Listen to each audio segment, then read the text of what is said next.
Ed Bernstein Show. Now, here's Ed. Well, this is a topic that everybody's going to find interesting because sooner or later, every day goes by, you get older. When you get older, you know, you look at your life, you look at your future, and you have to make some important decisions, and it's new territory for a lot of us. But here to help resolve that, Marla Letizia, Hello. Nanny Bubby. Nanny Bubby, there you go, yeah. Nanny Bubby, right? Isn't that great? What my grandkids call me. And look, and for sure, it's easy for you to talk about age because you don't look I don't old. look almost 72 in a month. And you just come right out and talk about your age. I mean, some women don't like to talk about age. You know, there's a pride of living long. There's a knowledge of this centeredness that I have about the instincts and intuition that I have in my 70s that I certainly didn't have in my 20s, and I thought I had great ones in my 50s, but boy, this time of life is magical for me, and I'm so truly proud to be here. Well, that's a wonderful attitude. I mean, and part of what you're doing is trying to create a contagious aspect to that attitude, right?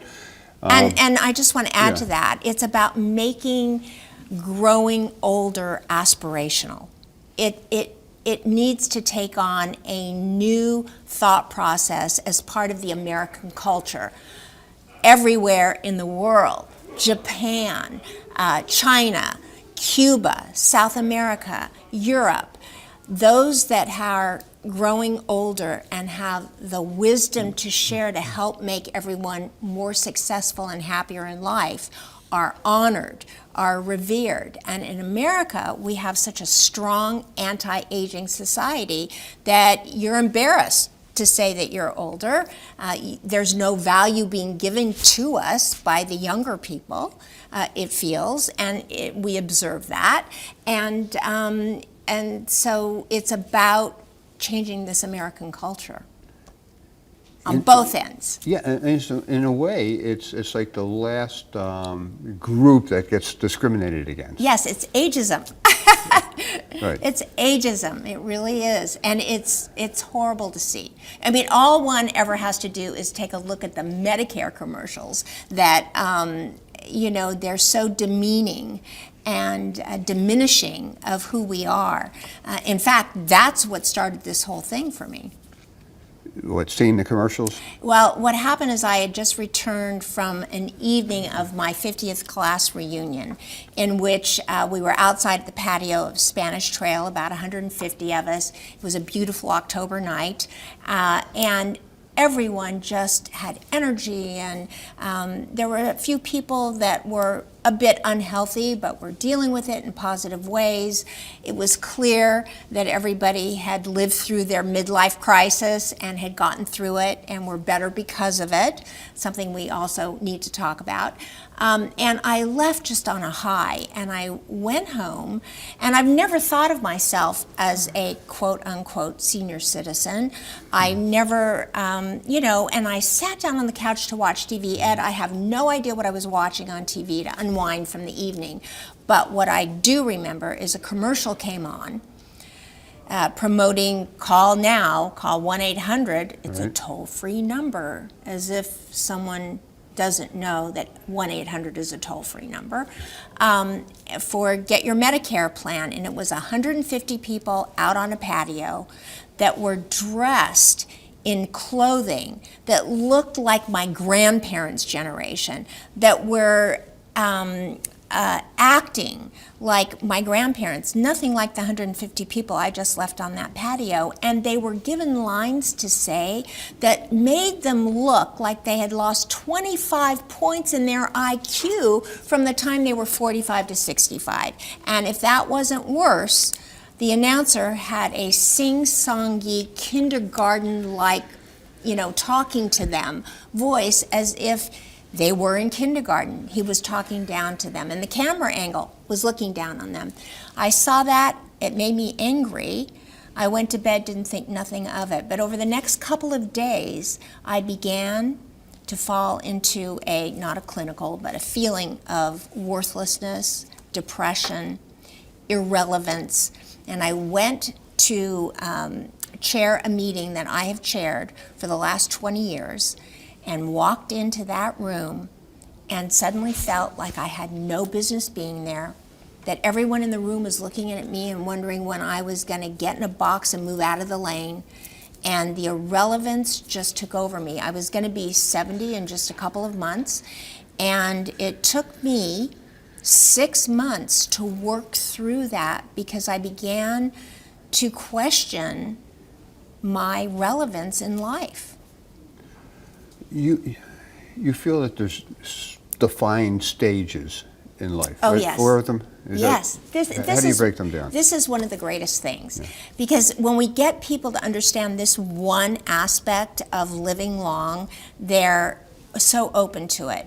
Is that number one, first 18 years childhood, second 18 years young adulthood. That brings us to 36. 37 to 50, midlife.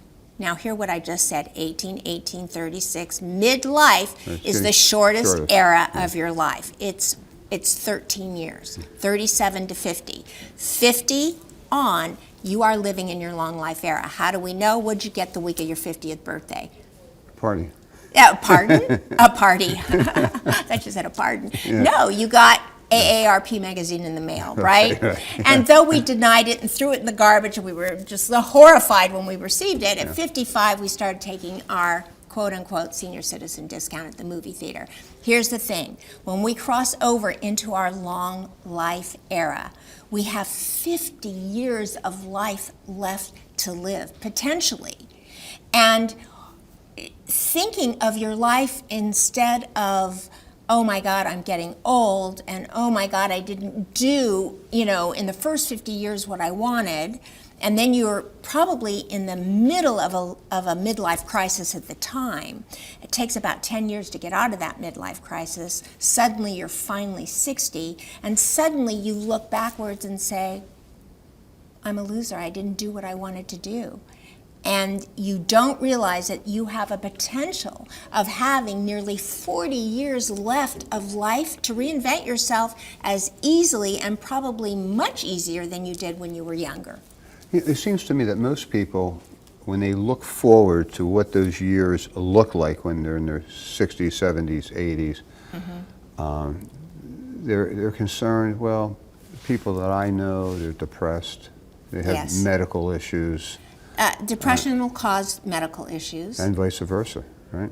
Well, true, but I will tell you, when you feel suddenly that you are a senior citizen, right, which the words living in your long life era are just a restatement of the word senior citizen, because those words, you start identifying with it and you feel like you're at the end of a journey. And not just the end, but a dead end in which you're asked to jump in a box, move out of the lane so everybody else can take over, be objectified and stereotyped. You start living like that, and then the only thing you feel you have left in your life is to turn your body over to managed health care and your wallet over to Wall Street pharmaceuticals. That is not a life. That is not a life. And here's the funny thing about it. We step out, saying this to you, darling, we step out of careers and businesses at the very time that we have the most wisdom to share and help. And that's a problem, because there are organizations, Airbnb was one of them, who realized that all of these young engineers in the middle of Silicon Valley who had genius ideas, who could work this engineering and the digital age well, but when the businesses grew, they didn't have the wisdom to be able to help it grow, so they went bankrupt. The founder of Airbnb said this is not going to happen to this company, and he hired 2 men in their 70s, hired them to be in the C-suite with their executives to help guide the company through its highs and lows to bring it to success. And do you know what he called them? What? CWOs, which stands for Chief Wisdom Officers. and it worked. Look at them today. Now, you talked about other countries and how they treat elderly people. Yes. Is it only the United States that you see that has this disrespect for elderly people? And if so, why is it only here? Is it a media issue? It's a media issue. We are an anti-aging society. Everything is about anti-aging. Our movies are often made where the cougar, right? Like the older woman who goes for the younger men, and it's her granddaughter that actually has more wisdom than her. In the movie, it's like backwards, right? Here's the thing. If you don't want to grow old, the question is, do you want to die young? And the answer to that is always no, I don't want to die young. Correct. So what is being presented to us on a platter is that you don't want to grow old, you don't want to die young, but hey, your alternative is you can look like a Kardashian. And I don't think that is a healthy alternative either. Right. So you have this project that I don't know what else to call it. It is a project, okay. yes. Long life era. And you're trying to get people to recognize the advantage of growing older and how to Yes. live your most valuable life getting older. Yes. And you have a contract that you have people sign. Yes, Right? yes. It's embracing the mindset. It's really not a contract, but it's embrace the mindset. Listen, let me ask you, do you want me to read it just for everyone to hear? It's up on the screen. Okay, so let me ask you a question. Do you Yes. know how many centenarians there are in America right now? These are the people Over 100. that were born 1901 to 1924, called the Greatest Generation. I don't know the Take a number, guess. but I would say that it's more now than ever before. Well, I don't know what. Yeah, I guess it is. Yeah, I don't know. Take a lucky guess. 1% of the population would be 3 million people. No. There's my guess at first was 2,500 because I only knew two, right? Henry Kronberg and one other one, so I thought maybe 2,500 in America, but there's not. There's 89,000. Now the silent generation is coming next. They turn 100 in 2025, so January 1st, 2025. The question is, and they are much smaller. There were 73 million greatest generation born. Only 43 million silent generation because of the Great Depression and World War II that are left. And so it remains to be seen how many they are. This would be our biggest population ever of seniors. Yes, even though their generation is 43% almost smaller than the greatest generation. But this just happened to me the other day. Tell me. I had a friend call me whose mother is 103 years old. She got COVID. Oh. He took her to the hospital. And the hospital mistreated her. Their response basically was, hey, she's 103, she's had a good life. He's like, well, to me, she's my whole world, the son is saying, right? But the institution, and these are healthcare workers in a hospital, are treating her like, okay, it's time to go, you're 103. Why doesn't he check her out? I mean, well, they did, they did check her out, but they didn't check her out of the hospital. Oh, he did. He did eventually. She was there, in a hallway, at the ER, the way the hospitals work anymore today.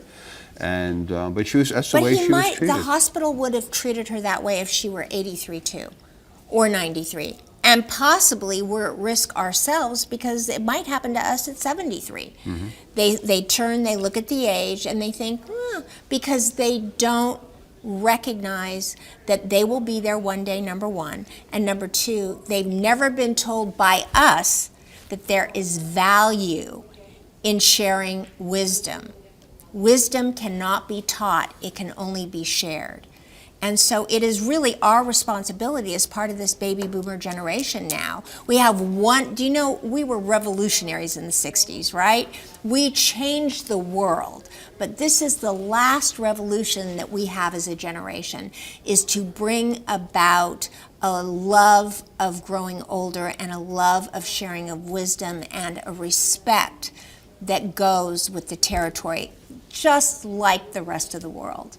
Okay, so you're recognizing living a healthy, long life to 100 years and beyond is entirely possible. Yep. And I think most people would agree with that. Yep. Right? I embrace becoming a Centenarian.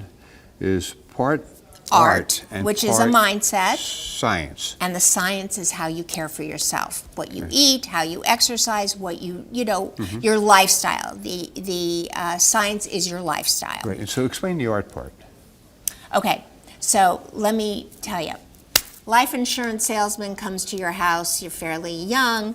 He walks in, he's unloading his briefcase. You say, Mr. Life Insurance Salesman, would you like a cup of coffee? He says yes. He opens up his briefcase and he throws out this question, they all do, which is a throwaway question, and they say, hey, Mr. Bernstein, how old do you think you're going to live to? Mm-hmm. And Mr. Bernstein laughs and without thinking delivers a number. Do you have a number? Yes. Okay, now let me tell you about that number. Okay. You know, insurance companies have this thing called actuaries, right? They're the best. If you ever want to know what's going on with your life, go see a life insurance agent and you'll find out, right? Because of all the actuaries. Well, here's the thing. They know that 85% of everybody that delivers a number dies at that number. Fact. Now, here's the question. A lot of people, when I ask that question in seminars that I do, you see them, they look away from me and they look up in their head and they know their number, and it scares the hell out of them. You should see the faces of the people when I deliver this message. Here's what I get back. When I was 6 years old, I heard my aunt say at my grandfather's funeral, don't live past 62, it's not good. I heard when I was, 27, somebody say, the bones can't last, and it gets in their subconscious mind and they start living to that number. They start fearing the number, and you know what you fear you create. You're spiritual enough to know this one, and it starts. And this is the genesis of how it starts. Is everybody at a certain age suddenly, subconsciously has a number. Let me tell you a story. Time for a story about that? Peter Guzman, who I'm sure you know, I know and love. His dad, who he loves. If you talk to Peter for 10 minutes, you find out he loved his father when you first meet him. And when he was about 6 years old, he heard that somebody died in the family. And at 6, this is the first he understood that death was a thing. And he ran to his father. He said, Poppy, please, I can never lose you. I can never lose you. Promise me you'll never leave me. And Poppy answered, don't worry, son. I'm going to live till I'm 83. And throughout Peter's life into adulthood, Poppy, I never want you to leave me. Don't worry, son. I'm going to live till I'm 83. Don't worry, son. I'm going to live till I'm 83. And what happened? Died when he was 83. He died when he was 83. And Peter, when he talks about it, he has a really hard time with this because he loved his father more than life itself. And he says, and Peter, by the way, was the very first one to embrace this mindset, because he said, if my father had answered me with, don't worry, son, I'm going to live till I'm 103, would he still be here today? And my answer is yes. And there's another aspect to that. I was once having a conversation with a man, and the topic was, why are we not given by God a number that we know that we're going to live to, right? I mean, why is it that some people die young, some people die old, and you don't ever know when you're going to die? And his response to me was that if God created people and you had a finite number, that life would be a countdown to that number. I'm sure it would be. Therefore, your life would be depressing. That every day that went by would be another day closer to that number. It would be depressing. It would, but that number is running around in your head as a finite number. Just exactly what you said. And everyone, you just need to think about that. It's there subconsciously. Anybody watching this today actually thought to themselves, oh, what is my number? And they knew the number. If it's a low number, now is when you can embrace the mindset, longlifemindset.com. One will be sent to you, and you can start to live with this in your mind. I have another friend who said in her early 70s, we own property. We always wanted to build a house up in the Tetons, and we never did, but we're too old now. And she signed and embraced the mindset, and you know what? They're breaking ground. They're going to build the house. There's, we could have 30 years or more left to live. Why would we not? So the final two things in this long life mindset agreement is, I believe, from this point forward, so you really want people to walk the talk? Yes, and the great I am. And I am the artist and scientist of my own long life destiny. I'm glad. It's interesting. You're using these words, I am. I am. Because I just recently saw a play in New York, a Neil Diamond show. Oh. Neil Diamond has a song called I Am. Most of his songs are autobiographical. And the play in New York is, Neil Diamond has Parkinson's, and can never perform again. Oh. And the play was about Neil Diamond talking to a therapist, an older Neil Diamond, talking about his life, and obviously being depressed because he can no longer perform. Right. And I am, who is he? Because he's not ever going to be the Neil Diamond that he was, traveling and performing and, being, the heroes, millions of people. And so now he's older, and it's kind of like he goes through an identity crisis. I have to be somebody else. I mean, life can, and it's not only disease and old age. You get somebody like Christopher Reeve, and he's got to change. Has an accident, and all of a sudden he has to become somebody else. Right. Right. So I think that when you identify yourself, when you're working, and you're a CEO of a company, and you're responsible and you're important, and then you retire, and then all of a sudden people not only look at you differently, or may look at you, you look at yourself differently. You do. Right? How do you get over that? I am. Listen, it takes work. And to tell you that I don't, especially after my own midlife crisis, Tom and I had an issue with our company, and we were very close to bankruptcy. Of course, we jumped through the hoops and did everything we had to do to avoid it, and we did, thank God. But hey, those were really horrible years. And, you get up from that kind of a crisis in your life, and you begin to think, what am I doing at this party? What am I doing at this event? I don't belong here. I don't, this, that, or the other. But then you have to say to yourself, well, if this had happened to me in my 20s, would I have quit, or would I have gotten back up and created a whole new life and learned from it? Obviously, something like that can only happen if there's something you don't know or understand about the business you were working in. And we learned. Does this require therapy as we get older? I mean, should we go and does a therapist have to specialize in elderly issues? I'll tell you, the greatest therapist I know is audiobooks. And I will tell you, when you drill down into, here are some of the things from my library, if anybody's interested and if it helps and works, is Wayne Dyer. Wayne Dyer, Manifest Your Destiny, Wishes Fulfilled. Wayne Dyer is a great person to listen to and understand. And he's gotten older. And he died. Right? He died. And a lot of these people who are now famous for writing these self-help books have gotten older themselves and are writing it through a different lens. Yes, he did it when he was dying of cancer. He certainly did. I'll tell you another one that I think is incredible, which is Neil Donald Walsh in Conversations with God. Yeah. Wow. Did you listen to the audiobook on that? Yeah, been a guest on our show. Oh, well, I don't know Yeah. how I missed that one, but boy, Yeah. he's incredible.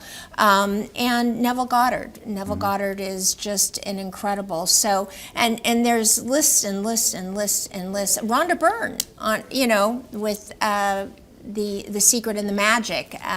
Incredible work, an incredible way to change your mindset, feel better about yourself. Yeah, so, I mean, look, time is just flying by right here with us. I mean, you have so much more to talk about. do. We have only about 2 minutes left. What would you like to talk? What would you like well, to hit? You tell me, what's important for our viewers to know about how to avoid getting into the trap of depression, of feeling like your life has no meaning, that you're not valuable anymore? Right. How do they get out of that Here's mindset? the first thing. You are not the images that you see coming back at you in the television commercials with people who are living in their long life era. That is not who you are. The fact of the matter is the TV industry does not rate above 55 plus, and yet our generation, the baby boomer generation, is the largest generation on the planet, and we have the largest economic power of any other generation. And one of these days, someone's going to wake up and start selling valuable products that show you living in your long life era, not sitting back and being a senior citizen and letting those terrible commercials get in your mind. So if people want more information, where can they reach you? Well, you can go to longlifemindset.com in order to embrace the mindset, or you can join, here we go, you can join our Facebook group, which is how this all started, which is a Long Life Era Community Facebook group. And just yes or no answer, that's all I have time for. Were you happy to see Mike Tyson fight at his age? I did. I posted all about it in the group, in the Long Life Era community. We had Yes. a very long discussion about it. Thank you, Marla Letizia. Yes, thank you, Ed.